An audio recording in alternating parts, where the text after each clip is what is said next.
महाराष्ट्रातील कोकण प्रदेशात आंबा आणि फणस ही दोन महत्त्वाची पिके आहेत. आंब्यामध्ये हापूस आंबा हा विशेष प्रसिद्ध आहे, ज्याला अल्फान्सो असेही म्हणतात, जो उच्च दर्जाचा गोड आणि चवदार प्रकार मानला जातो.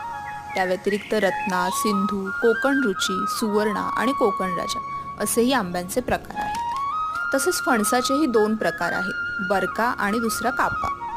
कोवळ्या फणसाची भाजी केली जाते आणि तो पिकला की त्याचे गर काढून खाल्ले जातात.